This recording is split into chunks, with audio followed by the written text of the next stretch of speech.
Est-ce que des fois tu penses à la mort? Comment ça va en ce moment? Non mais avoue, quand même, mourir c'est pas terrible quoi. Genre tu chercherais pas à l'éviter si tu pouvais? Mais mourir, ça fait partie de la vie. Devenir immortel, c'est pas possible. Et de toute façon, c'est toujours les méchants qui veulent vivre pour toujours. T'as vu House of the Dead? Oui. Vous les avez créés afin de devenir immortels. Pourquoi? Toujours être vivant. Je comprends que ce soit un but inatteignable et que c'est important, voilà, d'accepter la fatalité de la destinée, de la vie humaine, parce que, bon ben, oui. Mais moi, si jamais une dame vient me voir avec une bouteille et me dit qu'il y a l'élixir d'immortalité dedans, j'achète. Il faut jamais qu'un gourou tombe sur toi. Oui. Mais t'imagines, tous tes amis mourraient. Ben ils vont mourir même sans ça. Hein. Mais qui regarderait tes vidéos? Bon bah alors le mieux que je puisse faire, c'est faire semblant. Y a plus qu'à faire un JDR. Et du coup, ce serait ça le fameux gros projet dont tu parlais dans la vidéo d'avant? Non. Ok.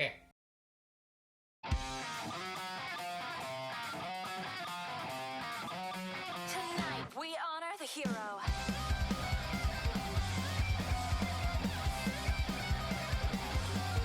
Tonight they'll don their masks, the kids that tear it down, and all the scheming lies will soon evoke the end. Turn up the temperature, entice that golden taste, give it some flavor, flavor, flavor. Let's drive them crazy, return to the yesterday we cast away. Let's drive them crazy, we'll overrun the point of no return. I know. Let's drive them crazy, till you will find your vendettas futile. So throw away that ego. Have you gone crazy? Call out to me, come on again and again. Are you ready to respect the hero? Bonjour et bonsoir à tous et à toutes, et aujourd'hui je vais vous présenter Héritage, un jeu de rôle dans lequel vos joueuses et joueurs vont incarner des personnages immortels, indestructibles, vivant d'incroyables aventures à travers les siècles. Ouais, j'avais un peu de temps libre entre deux trucs, alors j'ai bricolé ça. C'est un projet qui est né il y a déjà un moment lorsque j'ai créé Film d'encre, mon JDR sur les cartoons mélangés aux films noirs. Quand je crée un jeu de rôle, je regarde toujours tout ce qui peut m'inspirer de près ou de loin pour mes univers et mes systèmes. Et pour ce jeu-là, j'ai regardé Baccano, un animé présentant un univers de films noirs entremêlé avec une intrigue de filtre alchimique d'immortalité, le tout donnant un joyeux bordel. Si vous le regardez, regardez-le 2 fois. Parce que c'est une purge. Sans déconner, le truc va dans tous les sens. Tout le long de la série, on alterne entre au bas mot 4 histoires différentes, qui se passent à des moments différents, qui se chevauchent et qui se suivent même pas leur propre continuité personnelle. Il n'y a qu'à la fin, quand tu as toutes les pièces du puzzle, que tu commences à comprendre ce qui s'est passé. Mais ben, c'est la fin, donc c'est un peu dommage. Mais cette série avait quand même pour elle d'être passionnante. Avoir des personnages immortels qui sont confrontés tantôt à un monde crasseusement réaliste et tantôt beaucoup plus cartoonesque, ça donnait vraiment une ambiance particulière. L'ambiance de mon JDR sur les cartoons dans les films noirs en fait. Mais je veux dire encore autre chose. Comme dans Baccano, les joueuses et joueurs vont évoluer dans un monde relativement réaliste dans lequel leur personnage est devenu immortel par le biais d'une petite touche de fantastique apportée par l'alchimie. L'alchimie, c'est un paranormal plutôt discret, dans lequel on mélange l'occultisme et les lois de la physique.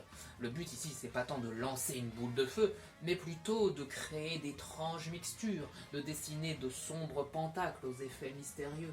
Mais bien sûr, le thème principal de mon jeu reste l'immortalité. Dans Héritage, comme dans Baccano, les joueuses et joueurs ont toutes été mises au contact d'un élixir d'immortalité, de jeunesse et de vie éternelle. Les combats ne se jugent plus en points de dégâts, mais en temps de récupération suite à une attaque plus ou moins létale. Et la narration peut tourner autour d'une épopée épique ou d'une enquête sombre, selon si vous jouez dans l'Antiquité ou le Chicago des années 80, voire s'étaler sur plusieurs époques entre chaque partie. Parce que oui, si Baccano se limitait aux années 30 avec une ambiance film noir un peu déjantée, mon jeu propose une bien plus large palette narrative. Je sais pas si ça veut dire quelque chose. Concrètement, vous allez pouvoir aller de la préhistoire jusqu'au temps moderne, en dépassant même un peu dans le futur si vous voulez. Mais après attention, je suis pas historien. Moi non plus. Et que sommes-nous? Je suis pas historien donc, et de fait, le but du jeu n'est pas de présenter une fidélité historique à toute épreuve. Parce que... déjà il n'y aurait pas d'immortels. Et puis ce serait pas intéressant, on est là pour faire un jeu de rôle, pas un documentaire. On note alors un jeu qui va pas tant se démarquer pour son système et son univers, mais plutôt par ses thématiques et son histoire. Au fur et à mesure des époques, à travers vos différentes lectures, vous allez découvrir toutes sortes de conseils pour incarner vos personnages, pour appuyer leur rapport au temps, leur rapport aux autres, leur rapport à eux-mêmes. On n'est pas comme dans un jeu de rôle classique où quand tu meurs...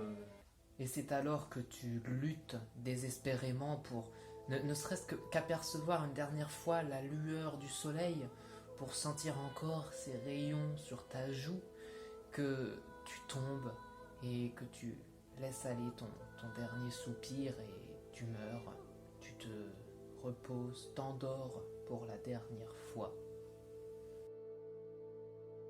Du coup, je refais une fiche de perso. Oui.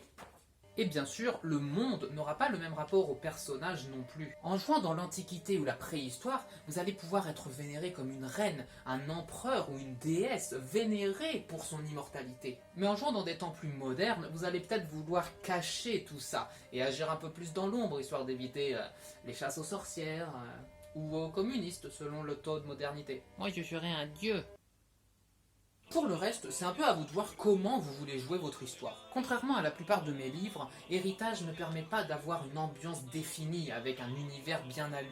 Le monde est rempli d'ambiances différentes pour des histoires différentes, rien que dans notre époque. Alors si je retrace toute l'histoire de l'humanité là...